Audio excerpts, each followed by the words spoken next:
Olá! A Câmara analisa a proposta de criação do Plano Nacional de Prevenção e Mitigação dos Efeitos de Catástrofes. Isso acontece no momento em que o país volta a ficar tenso ao acompanhar as chuvas no Rio Grande do Sul. O projeto prevê a prevenção de situações de desastres e medidas de retomada das atividades após os eventos. Este Palavra Aberta recebe o autor da proposta, deputado Ronaldo Nogueira, do Republicanos do Rio Grande do Sul. Deputado, muito obrigada por ter aceito o nosso convite. Seu estado sofreu uma das maiores catástrofes que esse país já assistiu. E o senhor acredita que esse plano evitaria situações desse tipo? Veja bem, o Brasil, nós somos um país continental, nós somos a 5ª maior extensão territorial do mundo e apresenta diversidade no solo, no clima, e é natural que alguma das regiões do país em determinada época seja afetada por alguma catástrofe. Nós tivemos o caso recente no Rio Grande do Sul.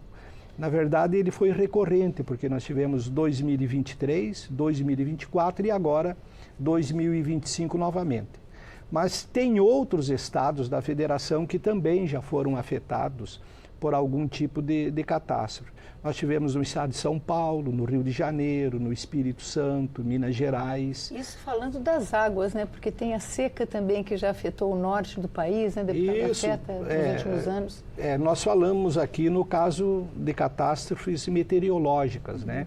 Que trouxe enchentes para essas regiões afetadas, mas o Brasil apresenta situações diferentes, casos de estiagem, secas prolongadas, e o Brasil, por incrível que pareça, nós não temos um plano nacional de prevenção e mitigação dos efeitos de catástrofe quando elas ocorrem.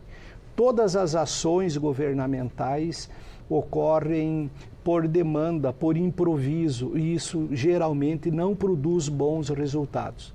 A nossa proposta, ela tem o objetivo de ter um plano permanente como política pública de Estado, para que, então, através de um planejamento estratégico, primeiro nós precisamos mudar a cultura da nossa população no que diz respeito à forma que lida com a natureza.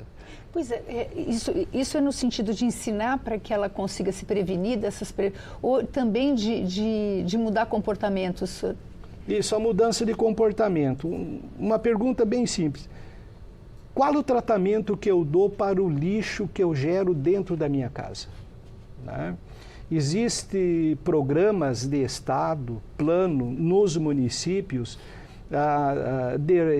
de reciclagem, destino adequado para os lixos que são produzidos, ou você produz o lixo e joga no monturo sem nenhuma responsabilidade. Qual é a consequência disso?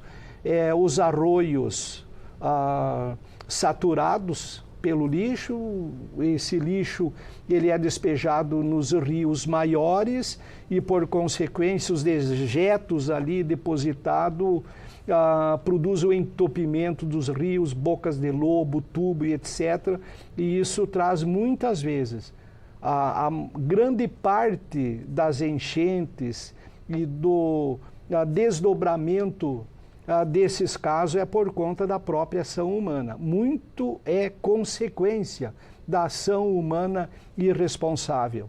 A própria ação da agricultura, até a margem dos rios não se respeitou uma margem mínima para a preservação da mata ciliar, e a própria ação, muitas vezes motivada por princípios ideológicos, que impediu a ação de desassoreamento desses rios, e hoje nós estamos vivendo aí com uma consequência muito ruim para a nossa população. E quais as ações que o senhor acha que o poder público, quer dizer, porque aí o senhor está falando da ocupação que a população faz realmente predatória, né, às vezes da natureza, por parte do poder público, o que ele pode fazer para evitar desastres dessa monta? Veja bem, o próprio poder público, ao longo da sua história, tem cometido erros nessa questão. Teve uma época em que a agricultura no Brasil era incentivada a secar os banhados, elevar a produção até a margem dos rios, e hoje nós estamos vendo uma consequência disso. Então agora é a hora da gente parar, pensar naquilo que a gente errou e corrigir pensando na próxima geração. Nós apresentamos aí esse projeto de lei, primeiro, que tem o objetivo de ter uma política permanente, através da instituição também de um fundo para socorrer os estados e os municípios quando acontecerem essas catástrofes. Veja bem, o Brasil tem 282 fundos públicos. E nesses fundos públicos, tem mais de 220 bilhões de reais amarrados nesses fundos públicos. E nós não temos um fundo público para socorro no caso de catástrofe, quando acontece isso, uma determinada região do país é afetada. Então, primeiro, o país, o Estado brasileiro precisa ter uma política pública de Estado permanente, focada primeiro na educação, a orientação da forma responsável que o ser humano terá com a natureza, no sentido de que essa ação ela não seja predatória. Nós podemos sim utilizar das riquezas, produzir alimentos, mas de forma responsável.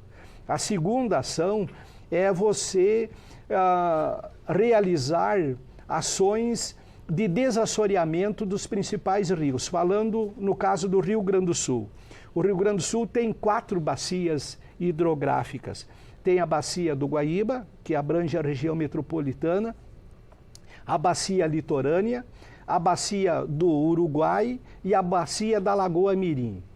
Os 2 casos que as enchentes afetaram severamente o Rio Grande do Sul foram na bacia do Guaíba e na bacia do Uruguai. Os rios que despejam as suas águas nessas 2 bacias são rios que estão hoje praticamente entupidos.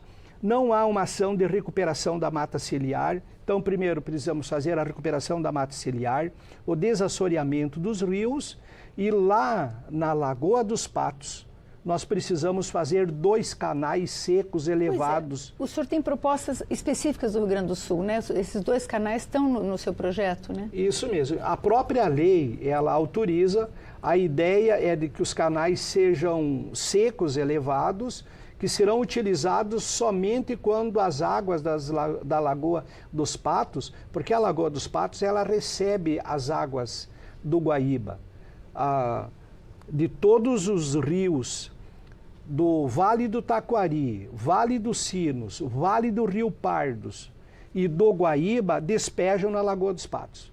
Então a Lagoa dos Patos ela aumenta o seu volume de águas, como só tem o estreito lá no município do Rio Grande do Norte, um estreito de apenas 2 km por 20 km, que para despejar essas águas no mar, esse estreito não vence a grande demanda de águas. Então a água da Lagoa dos Patos represa o Guaíba e acontecem as inundações.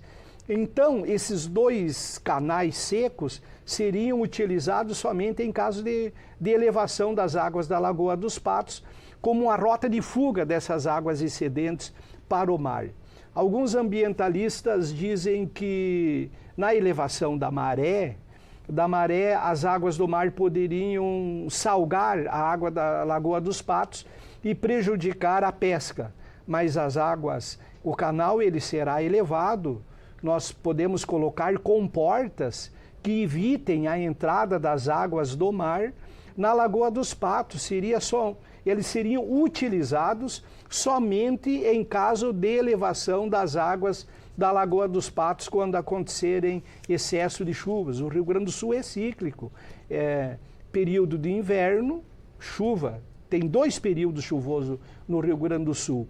Entre maio e julho, e entre setembro e novembro, que lá era a famosa enchente de São Miguel, que chamavam no Rio Grande do Sul, que acontecia geralmente no mês de outubro. Então isso é cíclico, é normal no Rio Grande do Sul. As 4 estações, verão, outono, inverno, primavera. E em cada uma das estações tem a sua especificidade do clima que demonstra uma natureza muito peculiar e climática no Rio Grande do Sul. Deputado, muito obrigada por ter vindo ao nosso programa. Nós conversamos com o deputado Ronaldo Nogueira, do Republicanos do Rio Grande do Sul, sobre sua proposta de Plano Nacional de Prevenção e Mitigação dos Efeitos de Catástrofes. Se você quiser rever este programa, vá ao nosso canal no YouTube. Obrigada pela audiência e até a próxima.